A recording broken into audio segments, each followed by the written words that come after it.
the question that always comes to mind, why we are spending all this time in explaining this hadith?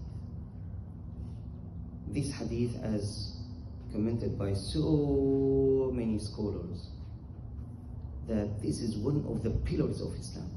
This is one of the most important hadiths in Islam. This is one of the core elements of teaching Islam. And this is why Allah subhanahu wa ta'ala chose Sayyidina Jibreel especially to come and teach us. So this is one of the extremely important hadiths in Islam. And if we, understand it properly with depth, then inshallah we will be better, and better in our relationship with Allah and closer to Allah subhanahu wa ta'ala, if we apply what we are exploring. So paying zakah. So we are still trying to explore some of the meanings of zakah in Arabic. So we said that zakah means growth. We explained that. Then we are trying to explain the meaning of zakah is purification.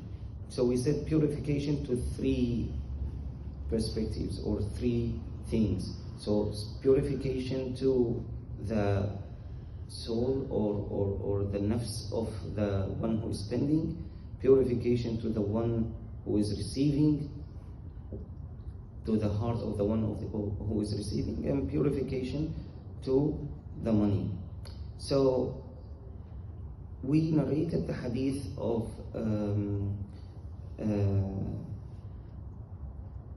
Abdul Muttalib ibn Rabi'a al-Harith. I didn't narrate who was, narrating the hadith.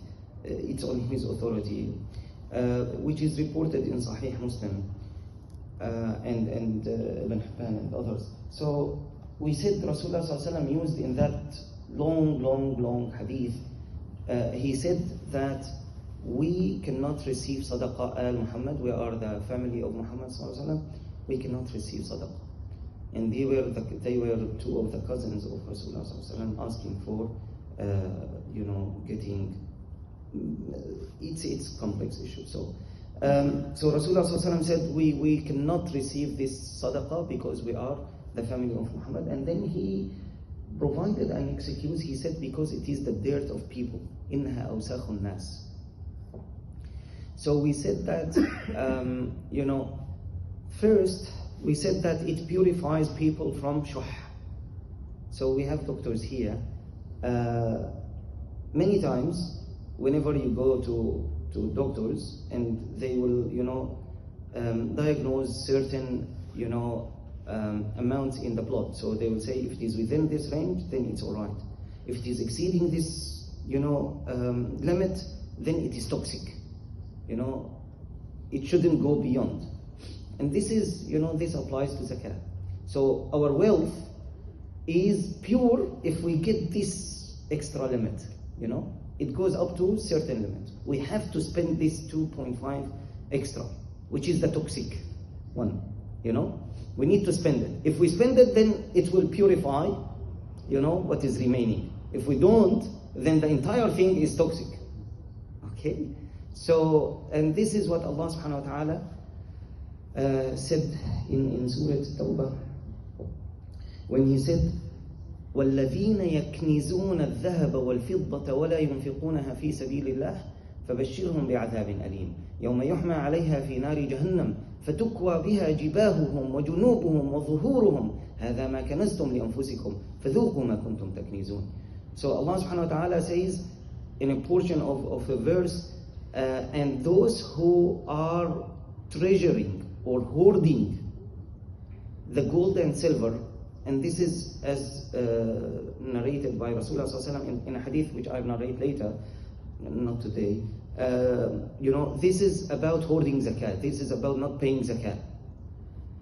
So they are hoarding on their wealth, or Allah subhanahu wa ta'ala used gold and silver because they were the common medium of hoarding wealth. And they don't spend it in the path of Allah. Give them, this is kind of sarcastic style, give them glad tidings of severe punishment. فَبَشِّرْهُمْ بِعَذَابٍ أَلِيمٍ. يوم يحمى, on the judgment day, it will be set in the hellfire, it will be flamed, it will be heated to a level, يوم يحمى عليها في نار جهنم, to a level, so that it will be valid for ironing. It will be like ironing. And then it will iron their foreheads and their backs and their flanks or limbs. And then Allah or angels will tell them, this is what you hoarded to yourselves. So taste what you were hoarding or what you were treasuring. So this is a clear indicator that those are toxic. Those will be a way of ironing. It's hot iron. So this is kind of toxic. So if it is toxic, if it is there, this is how Rasulullah ﷺ said, that it will purify, the wealth. And this is why zakah will purify. So if we spend it, we are purifying and we are protecting ourselves, inshallah, from this severe punishment. Subhanakallah.